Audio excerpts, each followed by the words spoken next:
妈，大美，我这出差很快就回来，你们在家要照顾好自己啊。你放心吧，你就安心的去出差，这家里面有我呢。大美，这咱们身体一向不好，你呢多操点心。我知道，你放心吧。行，有你这句话我就放心了。妈，有什么事啊你就给我打电话，我呢过几天就回来啊。儿子，你这出差不能不去吗？妈，我也不想去，可是领导比较信任我，他说这个项目非得让我去，我也没办法啊。你放心，我很快就回来啊。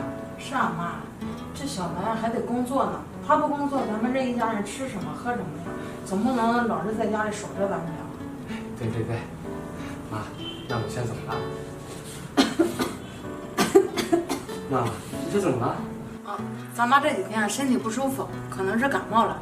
等会儿我就去街上给她买点药。行，大美，那麻烦你了啊。妈，我走了啊。走吧，走吧。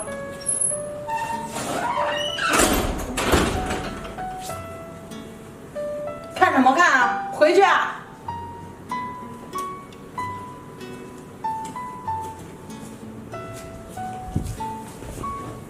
给我坐那儿。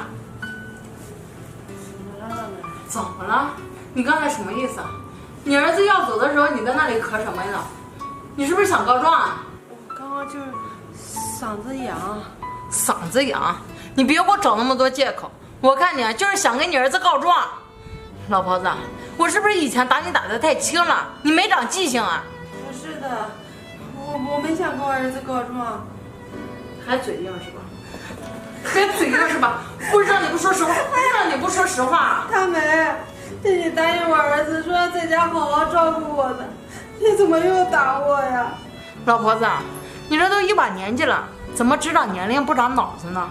我那话为什么当着你儿子面说？那是因为我说给你儿子听的，你还真信啊？你以为我会好好照顾你啊？哎呦，你别打我，我在家我什么都听你的还不行吗？什么都听我的，还愣在这里干什么？家里还有活没干完呢，干活去！我去。还治不了你呢。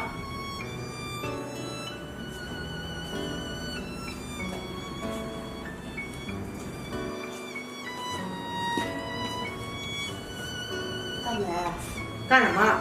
你看咱们家里也没菜了，你给我点钱，我去买点菜回来做饭。